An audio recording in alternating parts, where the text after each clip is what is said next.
최근에는 코로나 사태가 끝나고 멈추었던 여행객들이 늘어나며 해외 출장을 가게 되는 경우도 많이 생겼습니다. 하지만 해외인지라 생각지 못한 일들이 벌어지는 경우도 있을 텐데요.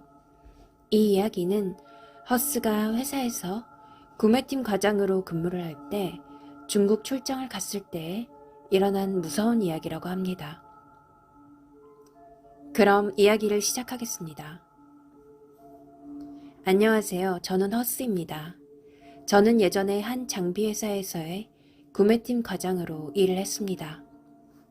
그때 회사가 해외에 수출하는 회사였기에 해외 회사들이랑 거래를 하는 경우가 많아졌고 해외 부품들을 수입하는 물량도 계속해서 늘어났기에 협력해서 현장을 파악할 겸 국내에 들어오는 물량을 더 잘 소화하기 위하여 중국으로 출장을 떠나게 되었습니다.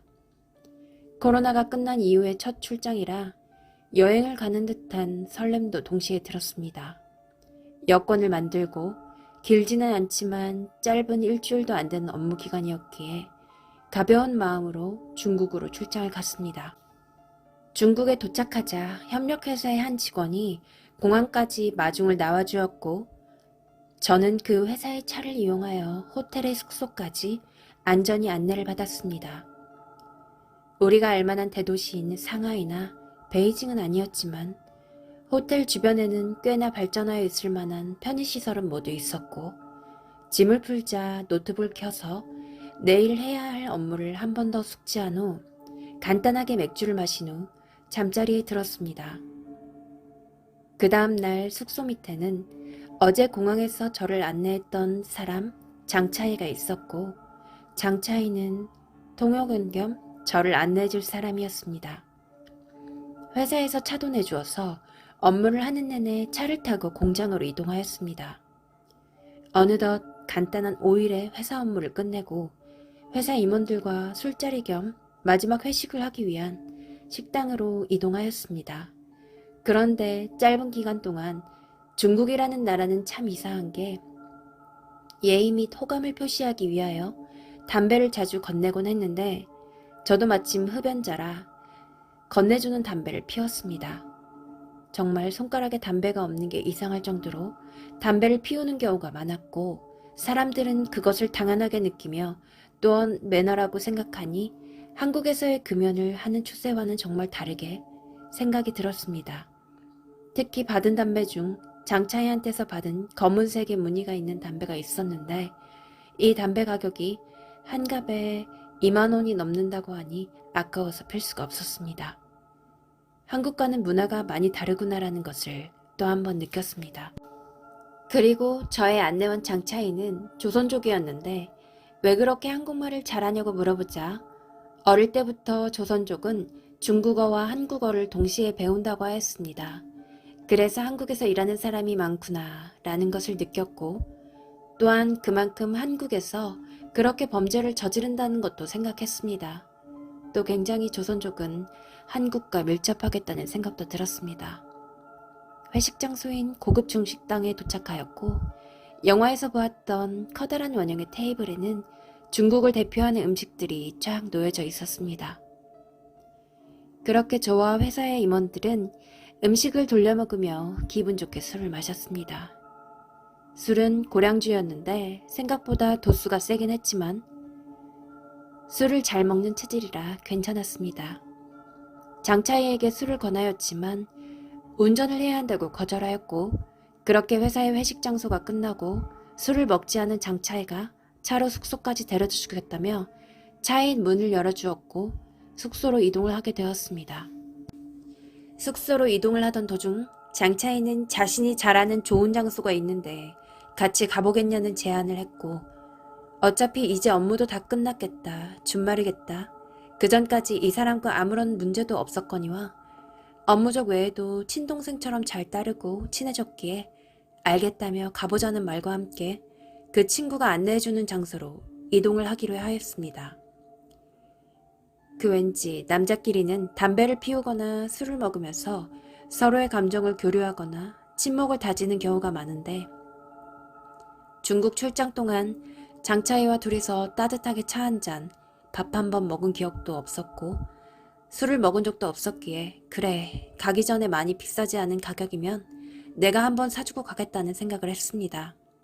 어차피 출장비도 받았겠다. 회사 법인카드도 있었고 문제가 될 게 없었습니다. 그렇게 어둑어둑해진 늦은 밤, 우리는 숙소 주변에 깨끗한 도시형 거리가 아닌 정말 중국의 냄새와 색이 돋보이는 로컬 거리에 들어가기 시작했습니다. 그런데 사람이 점점 줄어드는 것을 보아서 길을 잘못 들었나 싶어 장차에게 물었습니다. 장차에, 여기로 가는 길 맞아? 라고 묻자 네 과장님, 여기가 지름길이에요.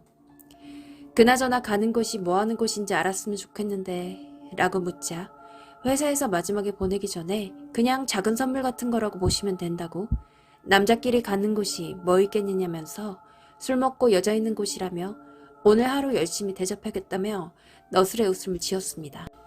그리고 로컬 지름길을 지나자 화려한 네온 사인에 정말 한국의 유흥가가 나왔고 장차에는 핸드폰을 열어 누군가에게 전화를 걸더니 아까 전화했지? 중요한 손님이랑 둘이 지금 가게 들어갈 거야.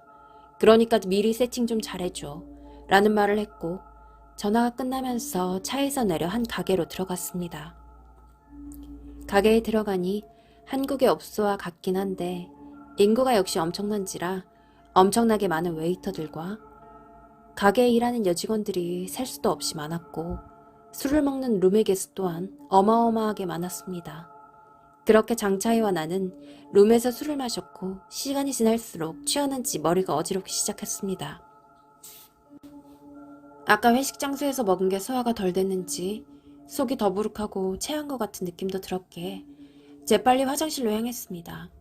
그렇게 화장실에서 변기통에 쥐죽은 채 엎드려 있다가 화장실 밖에서 문이 닫히는 소리가 들리며 조선족 남자 둘이서 담배를 피우며 대화를 나누기 시작했습니다.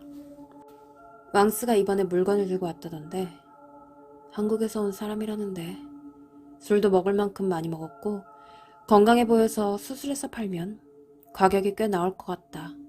거기다가 회사 직급도 높아서 죽이기 전에 협박해서 돈도 미리 당겨서 받자. 왕스가 데리고 온 물건 중에서 하긴 나쁜 물건은 없지. 위치는 건네준 검은 담배에 잘 넣어놨다고 했으니 나중에 비틀거리면서 밖에 나갔을 때 처리하자. 화장실 칸 안에서 들었던 이야기는 바로 저였습니다.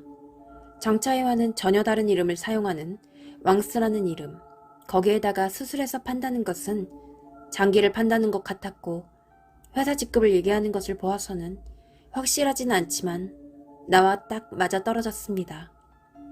다행히 장차희가 건네준 검은색의 무늬가 그려진 담배는 회식이 끝나고 마지막 인사에 회사의 임원에게 중국에 예의라면서 제가 가지고 있는 게 이것밖에 없다면서 아무래도 제 입맛에는 한국 담배가 맞다면서 선물을 주었었습니다.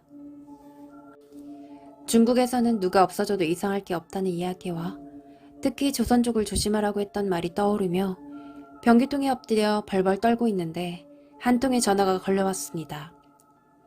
다행히도 그 전화는 협력회사 임원의 전화였는데 전화를 받자 급한 목소리로 어디냐고 물었고 어디여도 괜찮으니 사실대로 말하라고 하였습니다. 그리고 장차희와 같이 있냐고 물어보았습니다. 나는 지금 자세하게는 모르지만 어디쯤으로 보이는 한 유흥가에 같이 들어왔고 속이 안 좋아서 나 혼자 룸에서 나와 화장실 안에 있다고 말했습니다. 그리고 알겠다며 경찰을 바로 그쪽으로 부르겠다면서 절대 화장실 밖에서 나가지 말고 꼭 숨어 있어 달라는 말을 하였고 혹시라도 화장실에서 들키게 될까봐 화장실 칸 안에서 안전장치를 풀고 변기 위에 다리를 올리고 쪼그려 앉아 숨쉬는 소리도 들릴까봐 조심조심 숨을 쉬며 그렇게 지옥 같은 약 20분의 시간을 버텼고 화장실에 누군가 들어와 화장실 칸을 열며 저를 발견했습니다. 다행히 그 사람들은 중국의 경찰들이었습니다. 그 뒤로 협력회사에서 연락을 받아 장차희의 실체를 알게 되었는데 조선족이며 이미 범죄 기록이 있는 범죄자였다고 했습니다.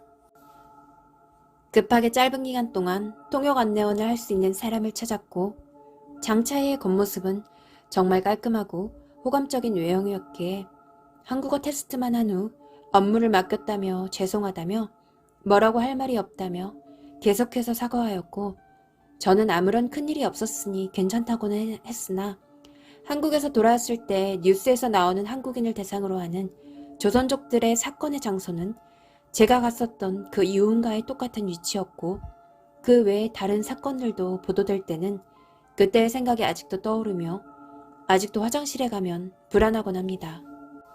그때 선물을 받은 그 검은색 담배를 가지고 있었거나 경찰이 도착하기 전 장차이가 나를 먼저 발견했다면 어떻게 되었을지, 그때 죽었을지도 모른다는 생각이 들곤 합니다. 여러분들도 혹시나 중국에서 처음 보는 사람의 호감 표시는 한 번이라도 의심을 해보셨으면 좋겠습니다.